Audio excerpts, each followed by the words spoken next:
A generation ago, a classic changed the shape of terror. It's had 30 years to grow bigger, meaner, and faster. Now, through the terrifying vision of the director of Nightmare on Elm Street 3, the Blob is back. Rated R. Now playing at a theater near you. Hello, everyone, and welcome back to the Not Content Podcast. My name is Jerome and as always, I am joined by Brian. Please leave a 4 or 5-star review on Spotify and Apple. It'll get those algorithms going here on the From the Q Podcasting Network. You can also subscribe to us on YouTube. Click the bell icon for notifications. Thank you very much for joining us here tonight. We will be continuing our discussion of horror movies as it is the season. We are in the month of October. Tonight we are discussing 1988's The Blob. And Brian, I have to tell you that in terms of like thinking of this as a B movie, I think that this is probably one of the best B movies I've ever seen. This is a legitimate home run for me, which is appropriate given we're in baseball postseason. But I definitely, and to be fair, I looked at the pedigree of this. I look at Frank Darabont as one of the writers, Chuck Russell as kind of a good B movie director, and I was very curious to see how this will all turn out. I like the cast as well. This is a really good B movie, and when I say that, I don't want it to sound like discriminatory or I'm like giving it a ceiling. Like, this is the kind of B movie that has a lot of heart to it, and when I say heart, I mean the fact that it looks the way it looks, and there was clearly some thought and effort put into not only are we going to have this gelatinous blob absorb people, but we're going to also do some melting as well. And, all the characters are, of course, kind of archetypes of what you would see in a typical horror movie. You've got the final girl, you've got the bad boy, you've got jocks, like you've got all this stuff, but it is incredibly well set up, and they get in, they get out. You've got the conspiratorial elements of capitalism and the government, and to me, this is a home run. So just to clarify, this is a remake of the one from the 50s, which had what was the star in that one again? I forget his name. The coolest dude on the planet. Steve McQueen. Steve McQueen. And he's really good in that. He's playing the babyface role in that one, the innocent teen that's trying to do the right thing. And in this case, they kind of took some of those tropes, flipped them on its ear, and totally just turned your expectations around with this movie. I love the writing of this remake. I think it's so smart the way they set up the characters, paralleling the original movie, and then totally flipping it on its ear. Once, spoiler alert, the good babyface dies in the first 20 minutes, a la Psycho. But I think this does it better than Psycho because it also sets up the characters at the same time. Like, what Psycho does is that it sets up a main character, kills her off, and then you introduce a new character. Right off the bat, in this movie, you're introduced to all the main characters. So once that main character is killed off, your mind is like, oh, he's not the main character. The main character is Brian Flagg, Kevin Dillon. So that's once you figure that out, it's like, oh, they switched it. They made the bad boy the good guy, and then they're going to turn the girl into like a fighting, final girl, like you said, like what they were doing in the 80s at the time with a lot of the final girl stuff. So once you mix that all together, I think the script really turns out well. Frank Darabont did a really good job with the script. He co-wrote it, but I feel like it's more his story because there are so many elements of this that feel like a Stephen King movie, right? You got like the flag name, all the different names are related to somewhat like the Stephen King universe, and the town itself feels like isolated, almost as if it's in Derry or somewhere in Maine. The only thing that this movie doesn't have is a writer. That's kind of like the Stephen King thing. But if you take that element out of it, it just feels like a great Stephen King setup.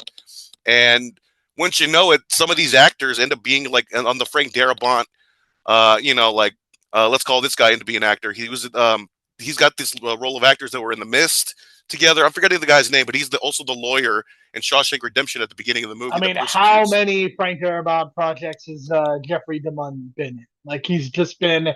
Is that the guy I'm talking about? That's the guy I'm talking about, right? So. I mean, he's in The Blob. He's in The Green Mile. He's in The Mist. He's in Walking Dead. Like, he is he's like his go-to character actor, and he's so good in this because the way they set this up, it's like he's going to be the saving grace at the end, like the town sheriff coming in to save the day, and it doesn't happen because he dies off camera. And when we do see his body, it's being disintegrated by the blob, and we see that in a great scene where this waitress, who I guess they were trying, yeah, they were like getting flirty earlier in the day, so they think they're gonna have a date later on after work. And what does she know when she goes to the phone booth? He is going to sacrifice himself, like that. Right. But they end up dying together, and it's just so like unexpected and horrific, and it's like an ode to the birds. But it's also, they have this scene in the original movie as well. But the way they shot the phone booth scene seems so claustrophobic. I just felt like I was suffocating the first time I watched this a year ago. I was like, oh my god, I was not expecting that. And then just the way that the thing just like crushes. Like, I wasn't expecting that level of gnarliness, but they definitely went there. And that's the thing, is like, if you remade this movie now, like, you would see so many different like CGI elements to it, and it just wouldn't be good. But like, this movie is very homegrown, and it's gross, and it's just disgusting, and there's like slime everywhere. It's pretty glorious. And you mentioned when we were texting, when I was watching the whole Stranger Things, took the whole Cold War idea maybe from this, because the twist in this is like, in the original, it was just a meteor from another planet that came down with the blob and, alien bacteria, right? In this case, you find out that they kind of dig through the center of the meteorite, and it's revealed that it's a satellite for the United States, and it's like, oh shit. And it's revealed that they've been experimenting with bacteria, growing it in space, because, growing it on Earth is much different, the gravitational pull and all that stuff. So they're growing it in space, and it comes down and lands here, and it's like the government knew where it was going to land. They knew that they were going to have to like sacrifice people if this thing gets out. So they kind of picked this little town out for its landing spot, and all hell breaks loose. So the government, again, using its citizens against itself to experiment for the glory of the Cold War, because we got to compete with Russia in terms of biological warfare. So that twist was great. I thought that was so perfect for the time. And once you find out that twist, it's like you can't trust nobody in a white suit. So it's like the town has to fend for themselves. And the last 20 minutes is kind of a scramble, but it kind of makes sense, because once they find out that like it's cold air or CO2 or whatever you want to call it that freezes it, once they find that out, that they just go from there and just figure out how to freeze it. But it's that build up and the mystery behind it all. They have some of these similar elements in the original movie, but I think they just take the script and just do it up more and just crank it up more. It's like, once that dude dies at the beginning of the movie in the first act, the kid, I mean, it's the ideal. It goes to another level. Yeah. If you're going to remake something, you need to put a new twist on it. Like, you have to do something different. You have to do something innovative. Otherwise, why the hell? Like, there is the Psycho remake. You mentioned Psycho earlier. And Gus Van Sant literally just did the original, except with new actors. And that's pretty boring, honestly. The movie's just not, it's not good. And it's because there's nothing new, because it's a shot for shot remake. This at least has some different elements. Like, obviously, there's nobody that is as charismatic as Steve McQueen in this movie. So they kind of lean in the other direction with some B movie elements. And look, I think the actors all do a perfectly acceptable job. I think you have a lot of that guys in this movie. And I think it works. I think the movie works because they didn't cast a lot of huge stars. They cast these kind of nobodies in some ways. And I think what impresses me most about this movie is the fact that, they are not afraid, because there are no stars, there's no sacred cows, and they could kill anyone they want at any time they want. And I think that works out really well, because I think what you end up with is a movie that is very unpredictable. And if you're in a situation where you have these different actors, like, if there was a star in here, like, that, again, before Scream, like, post Scream, like, okay, maybe he does die. But in 1988, like, the star of the movies, like, if you cast, I don't know, I'm trying to think of like an 80s actor, like if you cast Tom Cruise in this, like, he's not going to die. Like, if you cast him if you cast him as the baby face, like, there's no way he's dying. Yeah. And with that, let's talk about Kevin Dillon's performance. So this performance, man, it just seems like the writers just wanted to write like a junior Snake Plissken, like a young Snake Plissken, and that's what it comes off as, even with the hair. Because it's I don't know if he's wearing a wig or not. His hair is spectacular in this movie. It's like overly flowing and wavy. It's probably a wig, but it looks so good for his character. and it's like he's talking like Snake Plissken. He's got like a comeback for everything. He explicitly says he's anti-authority and he's got a problem with authority figures. So you know where this character's at, but he also shows you that like he's really smart and that like all this bullshit that the cops are trying to throw at him after the first murder, they kind of like try to blame it on Brian Flagg, and he's just like, you have no evidence. I don't have a lawyer. You're trying to accuse me of something. The best you can do is just let me go because you got nothing on me. And the cop is just like hassling him and harassing him. And then the sheriff's like, you're right. Let him go. But it just shows you like this kid is smart. And even though he's not in school anymore, he's kind of on his own. He's smoking cigarettes all the time. He's trying to jump the Springfield Gorge, which kind of ties into the movie later.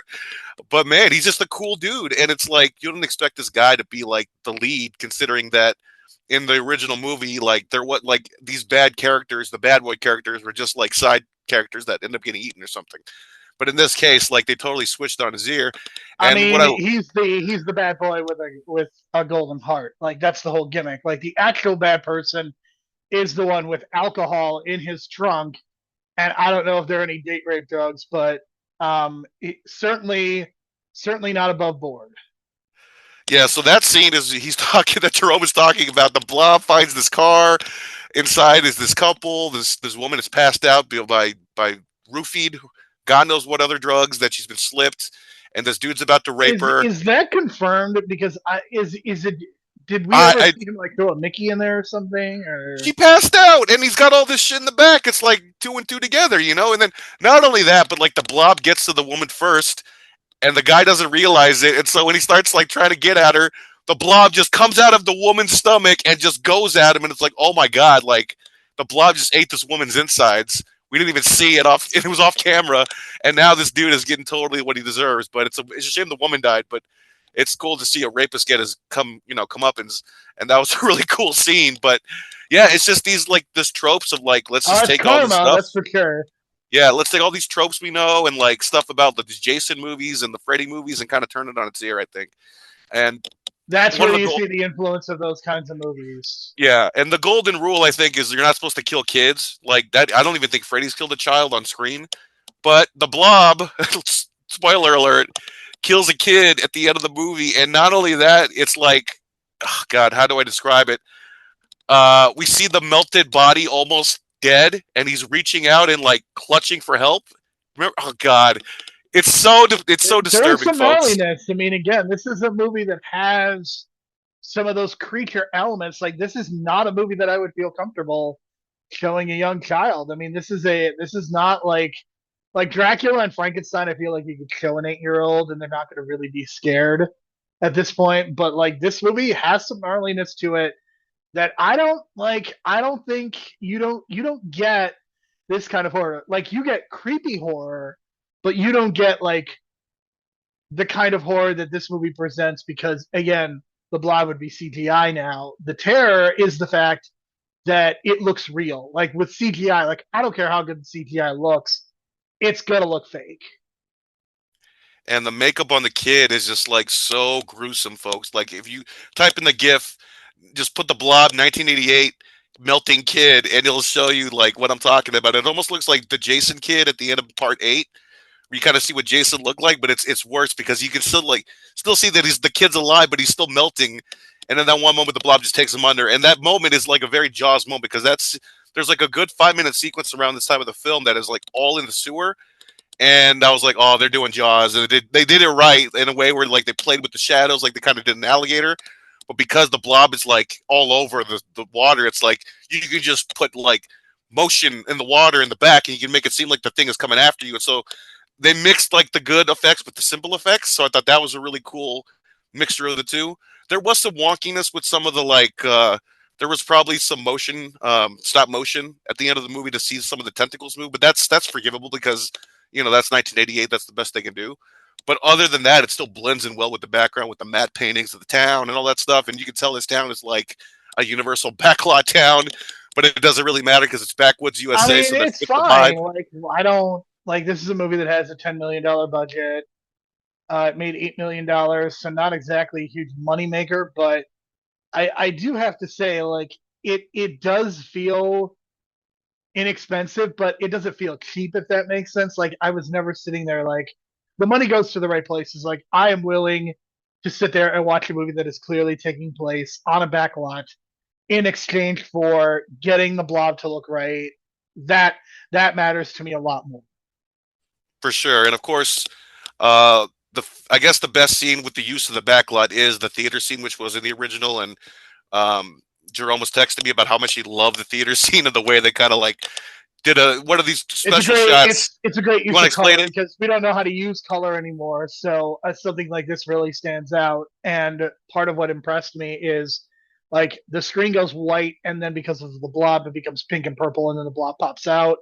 But you get this moment of like they're staring at like a pink, what looks like a pink screen. So I think it works out extremely well.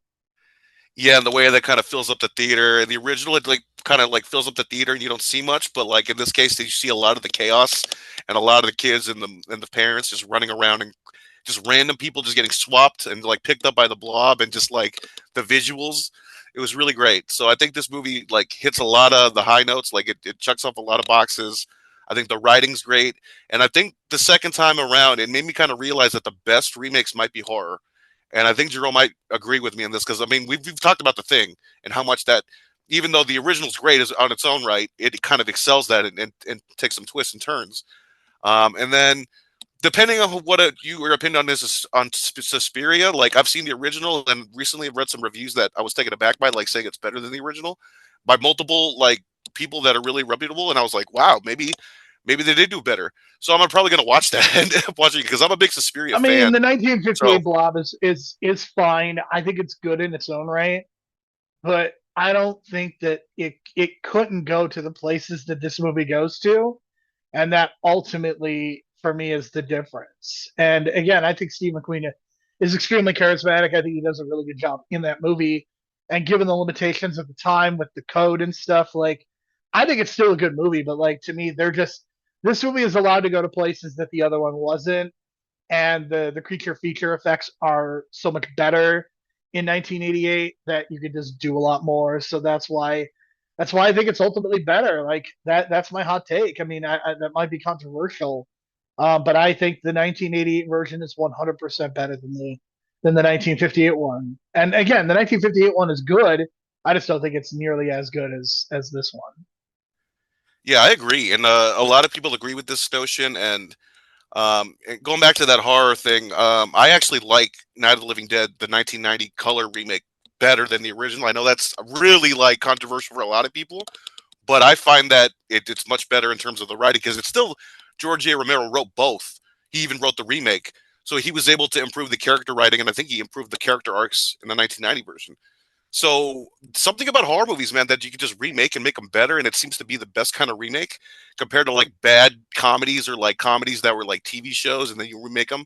Starsky and Hutch is kind of what I'm getting at, or like Chips or something like that, or I mean, Baywatch. I think it's easier to create terror than to make somebody laugh because the That's problem I with think that's comedy what it is is. I think that's what it is, and I think that's why these horror remakes work so well. And then you get like a Halloween 2018 that's not a remake, but like a and redux. and with a horror movie you can go to different places in terms of like expanding on the horror or doing different things, whereas with the comedy, like you're kind of there to see the hits, and I think it's very tricky to play the hits because in many cases you don't have the same writers, you don't have the same actors. Like to me, what made Naked Gun so good is the fact that they nailed the tone of the original but still found a way to make it modern, and that is a rarity. Like you don't see that, and I think it's a testament to that director who also did the frickin' Chip and Dale movie a couple years ago that I thought was also really really good in its own right. So it is extremely difficult to do a comedy remake and have it actually be good, because I could point to like the graveyard of various comedy reboots and projects that just haven't worked out. But I do think it's easier with horror. We have seen like attempts at like new Nightmare on Elm Streets that maybe haven't worked out, new Halloweens that perhaps haven't worked out. So we've certainly seen a lot of the classics rebooted, and I don't know that they've all been successful, but I would agree. You're right that it does feel like there is more hope for success with something like this than doing My Favorite Martian or The Flintstones, like two movies that I don't think are that great. Yeah, I didn't even know My Favorite Martian was a TV show until like last week, to be honest. I just randomly found that out, so good That tie in is there. insanity to me.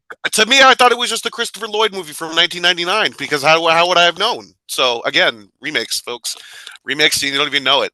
But yeah, this is an 8 out of 10 for me. They leave it open ended with the ending because it looks like a preacher is about to go crazy Yep. because he took a part of the I Blob. am so sad that there's no sequel. Like I would love to see I don't know sequel. if I want one, to be honest, because it feels like it's own thing and it's like it's done and it's like if I would love anything. to see a priest leading a cult of Blob, and I think it could. I be can really see fun. it. I think that's what they were trying to set up. But again, this kind of like $8 million The grossed movie on a did $2 not do million very well. budget. I mean, it didn't bomb, but it also It's it kind of lost. probably it's probably evened out. It's probably evened out by now in terms of TV and streaming and stuff like that and the rights, all that stuff. Right now, it's hard to find on streaming because I think they know that a lot of people are trying to find it now, and they're gonna have to have people pay for it in this case. But hey, I think that's a good idea because this is one of the probably better movies you can watch in the Halloween season, for sure. So definitely check it out if you can find it. I'm definitely gonna try to get the 4K because I found out it came out a couple years ago, and yeah, this movie totally deserves a 4K for sure transfer. So I'm really looking forward to checking it out I would eventually. love to see this get a 4K. I would definitely be down for that for sure. Yeah, especially with the matte paintings in this movie, because again, like they have to rely on old school effects and the matte paintings of the town. Even that looks good. So yeah, just great stuff all around. This is the third time we've reviewed a Chuck Russell movie, and to be Yeah, honest, it's like pretty random. random, right? But we actually like two of the three. The Mask is, it's in the middle somewhere. But we definitely like Nightmare on Elm Street 3, and we definitely like this. So I mean, guess I he's a don't good hate the movie. mask. I think Chuck Russell. Knows what his lane is. These kind of B movies, and I think it works out really well for him. And I think he's done a very very good job with his career of kind of staying in his lane. And I also want to point out, Brian, Chuck Russell is from Park Ridge, Illinois. That's about 15 minutes from me, so he is not a true Chicagoan, but he is basically from Chicago. So I also want to point that out. I mean, you look at his career: Dreamscape, Blob, Mask, Eraser, Scorpion King. B movies, man, just B movies across the board. But at least he's having fun with them because I do remember the Scorpion King being bad, but at least it was The Rock having fun, even though it didn't make sense because his accent didn't make I mean, sense. it's But not a great movie, but it's it's again, it's a it perfectly was acceptable movie. serviceable. Yeah, it's serviceable. So we know this guy has talent when he has a good writer behind him, basically. So that kind of wraps up this discussion for this week. And next week is going to be good because it's kind of transitioning into The Running Man coming out on November 7th. I actually didn't know that Predators is also coming out on November 7th, so it's kind of like Arnold franchises facing off on November 7th, which is crazy. Yeah, those two movies are going to cannibalize each other, and I bet neither one of them does as well as it would have if one of them opened on that day. It's so dumb. And I would bet the one movie that does have Arnold in the secret cameo is probably Running Man. That's my guess. But in order to set that up, we got to talk about, Edgar Wright first. And I think for both of us, did you see Shaun of the Dead in theaters, Jerome? Yes, I did actually. I have Yeah. seen the whole Cornetto trilogy. I was one In of the theaters. few Yeah, me too. proud to see Shaun of the Dead in theaters. Yeah, me too. Because when And I saw the loved trailer, it, and I was very disappointed when it didn't do very well in the States. but it did do well on DVD. I know that for sure because that's what really It got 100% did. Yes. Yeah, the word of mouth. So we're gonna check it out. It came out in October 2004, was it? I think. Wow. But yeah, it was kind of unexpected because basically what we were getting off it was just like we just saw the trailer on TV. We looked it up on IMDb. We knew it was a comedy about zombies, but I don't think either one of us knew how much of a home run it was going to be, right? Because we'd never seen an Edgar Wright movie up to that point. Neither one of us. So no, neither one of us were engaged with the TV show Spaced. Yeah, no, I didn't watch Space till way later on, until it went on Netflix. So that there goes to show you, like I was very fresh when I came into this movie. I think I I got Spaced on DVD through Netflix. That's I streamed it in one night because it's only 7 episodes, folks. If you want to check out Space, it's a good, Friends type comedy in an Edgar Wright written world, if that makes sense. I mean, it's very good. You can see why he has had the career that he has. Yeah, so we'll check it out and just talk about how much we love Edgar Wright, and leading to his, Running Man, which I'm expecting to be really good because I think the trailer was a home run. I think they got a great guy in I am very curious. Glenn Campbell. Like Edgar Wright has really he has gotten a lot of work, despite the fact that he almost has, I don't want to say a Kevin Smith-like run of box office hits, but man, it's rough. It is really rough out there. Like if you look at his run of movies, like there is not a huge box office success in his record, and that's kind of amazing. Baby Driver is probably the exception because of the casting and all that, and that was a summer. I think was it summer? I think. Yeah, I mean that movie definitely was kind of a surprise. Yeah, and that's not even like in my top 3 of Edgar Wright, to be honest. That's probably at the bottom for me, to be honest. Yeah, but it's also a movie that's basically canceled because of the 2 lead people are yeah, so right. That doesn't help at all. But we'll talk about the good times in the Cornetto trilogy and all that stuff next week, and leading to our we're not going to review The Running Man, but we're looking forward to it because I'm a big fan of The Running Man, and like the fact that it had Jesse Ventura in probably his best role. You know what I'm saying? Because he actually had some introspection as a character in that movie. But maybe we'll discuss that next time or another time. But we're going to continue on next week. Thank you for listening, and we're going to watch Shaun of the Dead next week.